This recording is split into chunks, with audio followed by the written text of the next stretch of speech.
en el doodle de Google para el Día de la Mujer el simple elogio de mamá. Esta mujer es mamá.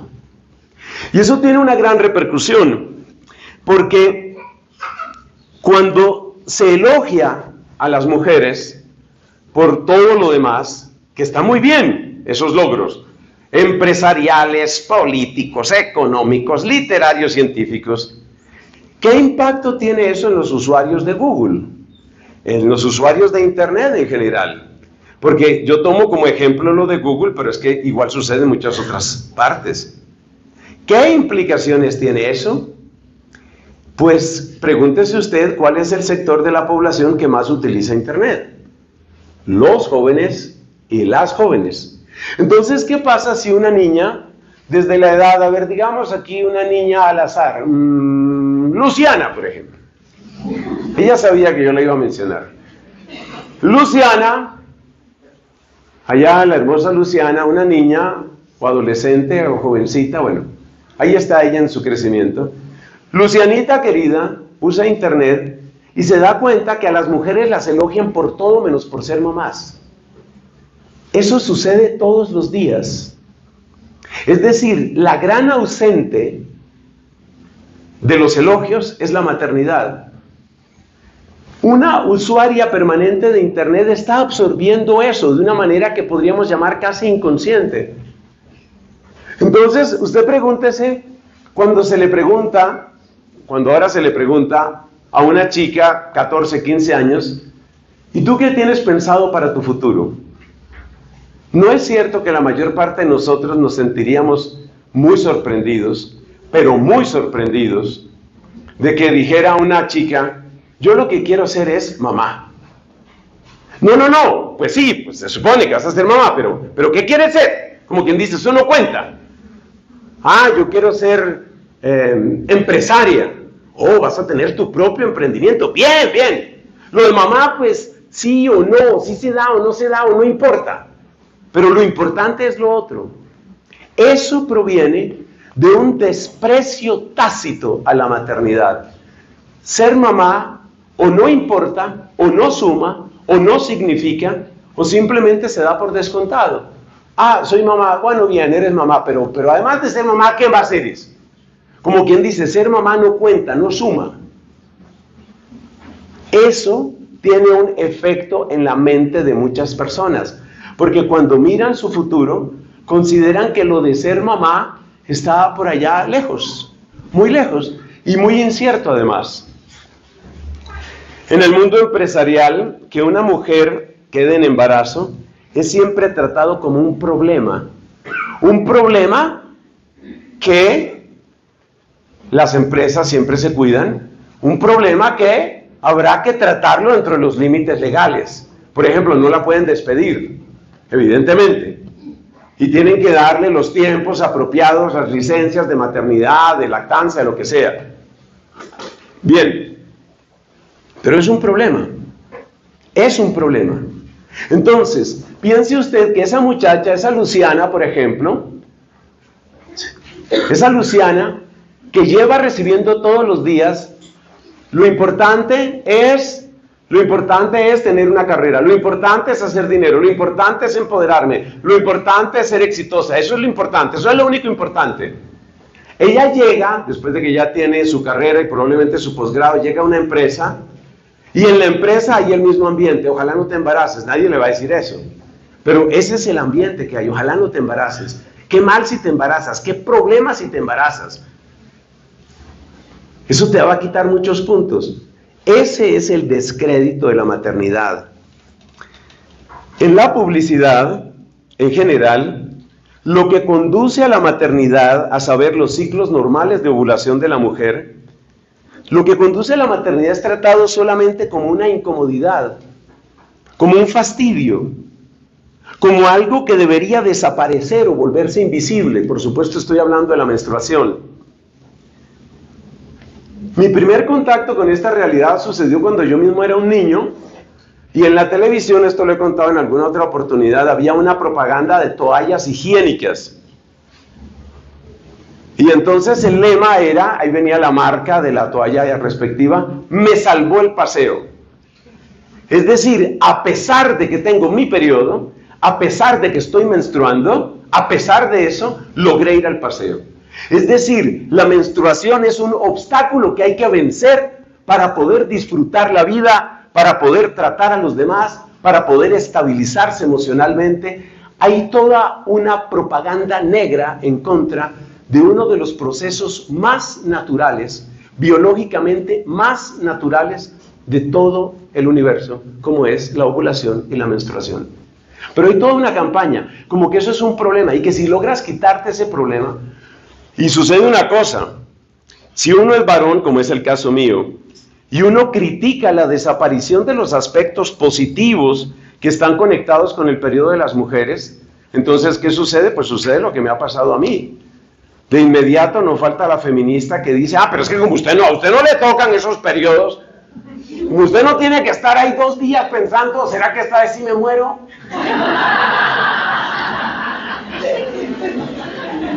Entonces para usted es muy fácil decir eso. Y por supuesto, yo sé que eso tiene esas duras circunstancias y dificultades, yo soy consciente de eso. Pero entonces, cuando ha habido la ocasión, que siempre lo hago con el máximo respeto y solo cuando hay la circunstancia y la persona adecuada, yo he llegado a preguntar eso a mujeres. ¿Usted qué aspecto positivo le ve a la menstruación? Y sí he encontrado respuestas positivas. No voy a comentar aquí ninguna de esas respuestas positivas, pero sí dejo esa inquietud porque es impresionante la campaña contraria, la campaña negativa, es impresionante. Una mayoría de las celebridades, las cuales sabemos que tienen un tremendo impacto en la juventud de ambos sexos, cada vez más presentan un modelo de vida que no incluye hijos. Hay algunas que sí, todo hay que decirlo, hay algunas que sí. Y hay algunas que presentan con orgullo, con alegría, su embarazo, su barriguita, todo esto, eso me parece muy lindo. Pero la inmensa mayoría de ellas no, la inmensa mayoría de ellas muestran que la gran virtud no es la barriga, sino el vientre plano. Y como es muy difícil pasar el embarazo con vientre plano, entonces quiere decir que lo mejor es no embarazarse. Ahora ustedes dirán que yo soy enemigo de las mascotas. No soy enemigo de las mascotas. No soy enemigo, pero todos sabemos, lo ha dicho el Papa 2 o 3 veces y siempre le caen al Papa Francisco cuando lo dice, que la gente está encontrando muletas emocionales en las mascotas con el problema grave de que las mascotas no suelen acompañar a los adultos mayores cuando llegan los momentos difíciles. Hace algo más de 2 años, por ejemplo, murió mi papá. Gracias a la tremenda generosidad que siempre he reconocido en público, a la tremenda generosidad especialmente de mi hermano mayor, yo soy el número 3 de 4, gracias a la magnífica generosidad del hermano número 1 y del hermano número 4, mi hermano Saulo, que estuvieron ahí tan directamente con mi papá, al que todos llamábamos Chicho. Chicho tuvo, yo diría, de la mejor calidad de vida que se podía tener en medio de sus circunstancias. Y lo que a mí más me admiraba, y yo sigo agradecido y moriré agradecido, con Bruno y Saulo, que son los nombres de mis hermanos, para mí lo más impresionante era el tiempo, el cariño, la paciencia, la compañía. La compañía. Usted se imagina si uno, en las edades, digamos, de adulto que nosotros tenemos, si uno como adulto muchas veces se pierde en esas páginas de internet, los formularios no carga, el sistema está caído, tiene que repetir. Si a uno le pasa eso, póngase usted a pensar, mi papá a los 75 años de edad, tratando de navegar en internet cómo conseguir la autorización para el medicamento. Pero gracias a que había un Saulo y había un Bruno y otras personas ahí, muy cerca de mi papá, entonces yo pregunto, ¿cuál de las mascotas es la que va a consultar internet? Es que hay que decir las cosas así. ¿Cuál de tus mascotas es la que va a revisar cuando te toca la cita? Eso es lo que hay que ver. No dejemos de querer a los animalitos ni a las plantas. Y si quieren querer a las piedras, quiéranlas también. Yo no estoy diciendo que dejemos de querer a los animalitos, pero por favor cada uno en su sitio. Entonces las celebridades, volvemos a nuestro punto, las celebridades muchas veces muestran un estilo de vida donde la belleza es un absoluto tan grande, tan constante, tan necesario, es prácticamente lo único por lo que se valora a una persona. Quienes entre ustedes han trabajado o trabajan en educación, o quienes son bastante jóvenes y tienen cerca estudiantes también de esas edades, saben de los problemas psicológicos que esto está trayendo a muchas niñas. Porque entonces la niña, que no es solamente que se sienta feíta, no es solo sentimiento, querida.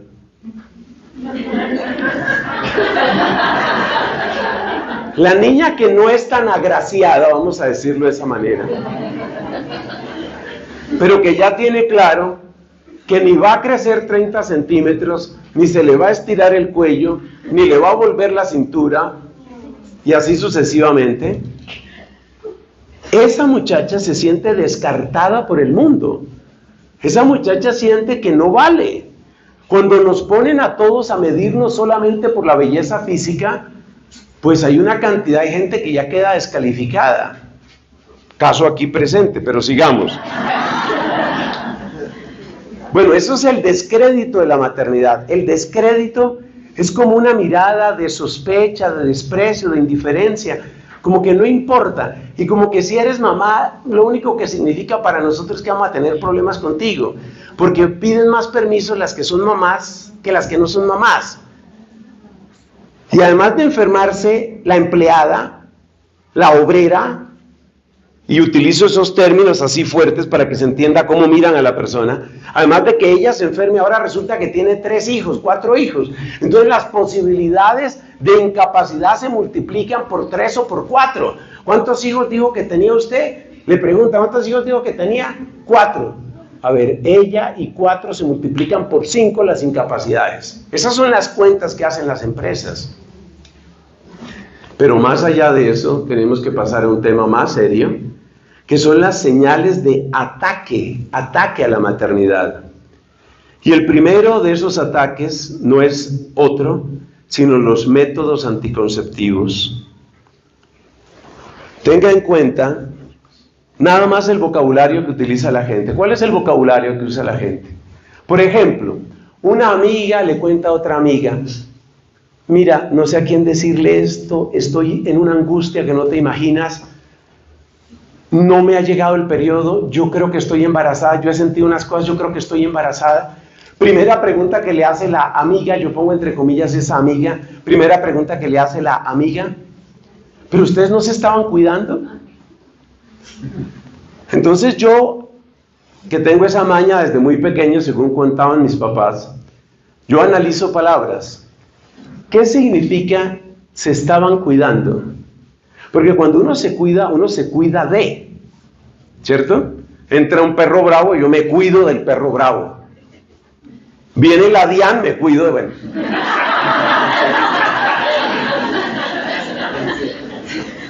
Entonces, ¿de qué se cuida una mujer que usa anticonceptivos? ¿De qué se cuida? Si los sintetizamos, si los reducimos a su expresión concreta, se cuida del bebé.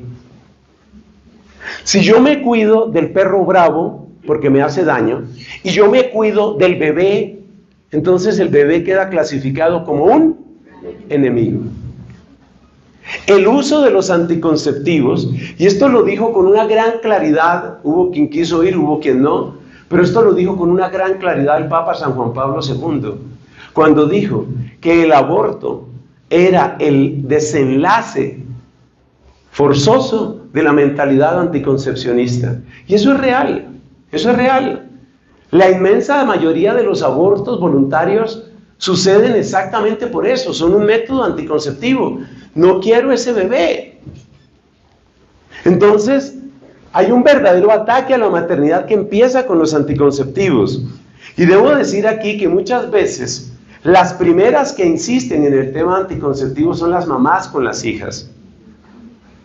No sé a dónde me va a dar el agua hablando las cosas así abiertamente, pero creo que es mi deber decirlo.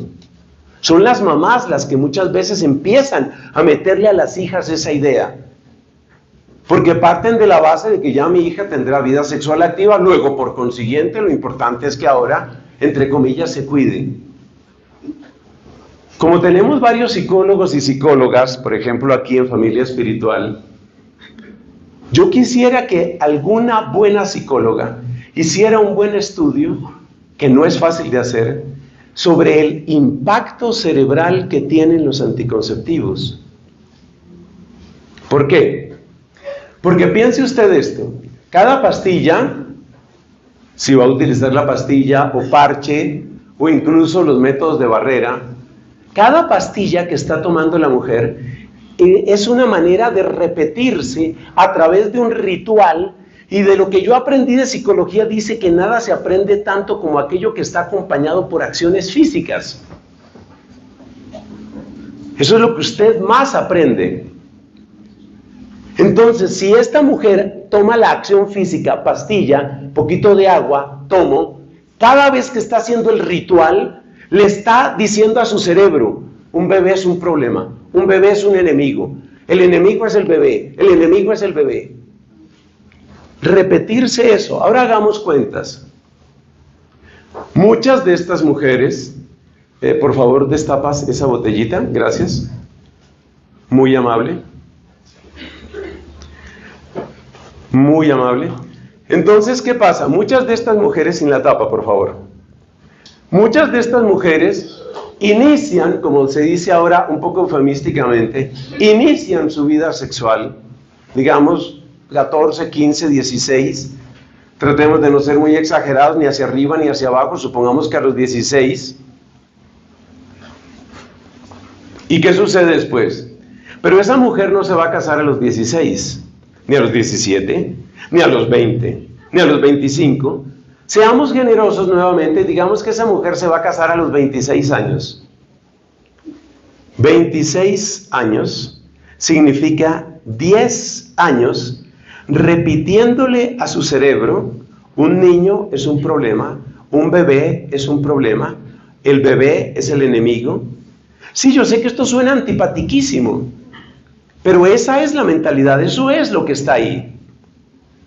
Esta asociación que queda grabada en el cerebro de la mujer, esta asociación se prolonga incluso cuando ya la mujer dice, bueno, ahora sí, porque yo quiero ser mamá y no directamente abuela.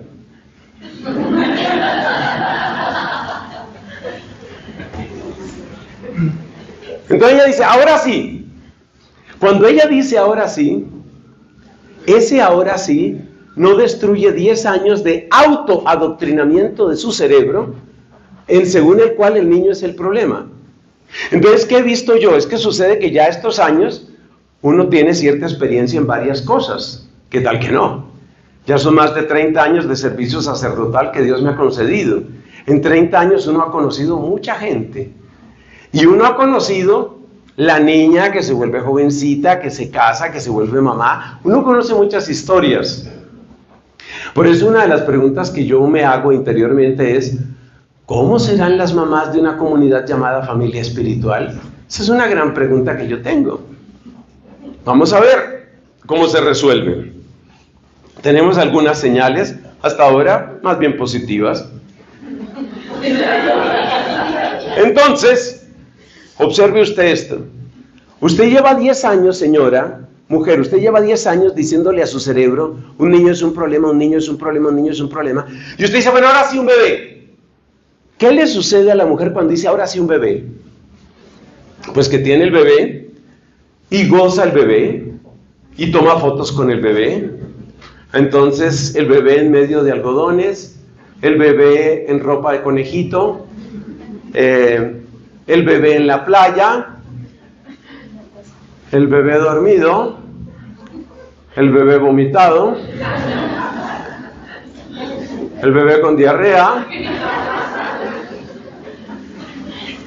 Yo lo tengo medido. Antes de 2 años, el encanto del muñeco se acaba. Y ahí viene lo duro. Ahí sí viene lo duro. Y ahí es donde sale la programación del cerebro. Ustedes saben que yo no le hago propaganda ni mucho menos a la llamada programación neurolingüística, pero es un hecho que los pensamientos que tú más repites te marcan, eso es un hecho. Eso se llama, en teología clásica, se llama hábitos intelectuales. Si tú llevas 10 años repitiéndote 12, 13, 14 veces cada año, si tú te has repetido más de 140 veces, 150 veces por medio de un ritual que un niño es un problema, ¿cómo se va a destruir eso? ¿Eso cómo se va a destruir? Entonces se forman relaciones de discontinuidad entre la mamá y el niño. Porque claro, después de 10 años de que un niño es un problema, cuando el niño empieza a demandar demasiada atención, cuando el niño empieza a demandar demasiado tiempo, resucitan todas esas sinapsis de tu cerebro que decían que un niño es un problema. Y entonces la solución ¿cuál es? Necesito que el niño no sea un problema. Y las soluciones que están encontrando las mamás hasta ahora parece que no son las más saludables. Yo sé que las mamás viven recargadas, yo sé que muchas mamás tienen que trabajar, sé que hay muchas circunstancias, pero yo no planteo esto para criminalizar a la mujer, pero tampoco quiero que la mujer simplemente se victimice. Tenemos que encontrar soluciones entre todos. Y como sé que algunos de ustedes tienen sus noviazgos, cosa que a mí me alegra porque eso significa futuro, como algunos de ustedes tienen sus noviazgos, bendito sea Dios por sus noviazgos, pero yo creo que estas cosas hay que hablarlas. Cuando ustedes, por ejemplo, cuando usted salga con su novia, con su novio, entonces van, por ejemplo, a un restaurante y usted ve la escena típica, ¿verdad? Usted mira, por ejemplo, el centro comercial. Y entonces la escena típica, ¿en qué consiste la escena típica? Pues que hay distintos grupos, hay otras parejas, hay una familia. Una escena que yo he visto mucho porque trato de mantenerme muy atento a este tema, una escena que yo he visto mucho es cuando está la pareja y tienen 1 o 2 niños pequeños. No se quiere que el niño moleste. ¿Qué se hace para que el niño no moleste? ¿Qué se hace? El celular. Entonces no soy el único que lo ha visto. Por favor, hable con su novia, hable con su novio ese tema. Porque, mire, está demostrado, pero clarísimamente demostrado. Ustedes que usan internet y ChatGPT y BARD y todas esas cosas, búsquelo en internet, por favor, cuál es el efecto de las pantallas en los niños. Entonces, ¿de dónde viene esa necesidad de tranquilizar al niño? Tranquilizar al niño. ¿De dónde cree usted que viene? A ver, por favor, alguien que responda pronto, que esto se está grabando. ¿De qué? Del problema. Del problema. De que el niño es un problema. Entonces, si yo, como mamá, me he programado durante 10 años a que un niño es un problema, después de 2 años de muñequito, ya a los 2 años de muñequito ahora sí que es un problema. Porque es que a los 2 años se les encienden otros chips y entonces empiezan a caminar, ¿cierto? Como esa que anda por ahí. Y entonces caminan, corren, molestan, ¡mamá! Sí, dan vueltas. Y entonces es ahí donde le resucitan los recuerdos cerebrales, eso se llama la sinapsis, le resucitan la sinapsis a la mujer de los anticonceptivos. Y entonces, ¿cuál es el nuevo mecanismo para que el niño no sea un problema? El celular, la pantalla. Pero ¿qué pasa con esa pantalla? ¿Cuál es el efecto de esa pantalla? Tiene muchos efectos negativos, pero solo voy a destacar uno. Eso significa, esa pantalla significa que lo que a mí me tranquiliza, lo que a mí me consuela, donde yo aprendo, es en esa pantalla. No en ti, mamá. No en ti, mamá. ¿Y eso por qué es grave? Porque luego ese niño, el niño de la pantallita, crece. Y cuando crece el niño de la pantallita y llega a la adolescencia, entonces el papá, la mamá empiezan a notar cosas. Oye, pero es que este comportamiento, pero es que parece que está consumiendo algo, es que parece que está fumando, es que parece que está metido hasta el cuello en la pornografía. ¿Qué vamos a hacer? Claro, se preocupan. Y entonces a esa edad del niño intentan recuperar la conexión. pero intentan recuperar la conexión únicamente en clave de regaño.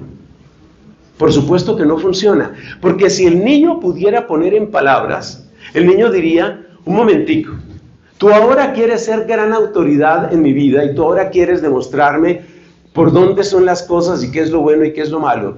¿Dónde estabas tú cuando lo único que yo recibía era una pantalla? Y lo de las pantallas es grave, ahora son los celulares, pero lo de las pantallas es grave.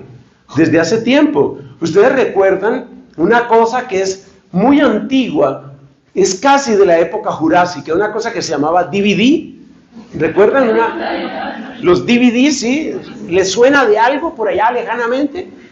Yo me acuerdo cuando para vender carros, no que yo tenga nada en contra de las ventas de carros, pero para vender carros, uno de los argumentos era que en la parte de atrás de los asientos tenía la pantalla de DVD.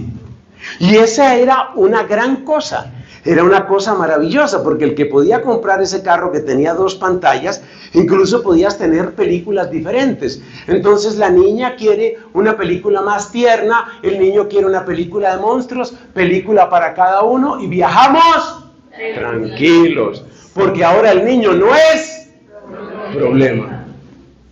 Pero eso estalla. Y parte de lo que estamos viendo hoy lo estamos viendo así.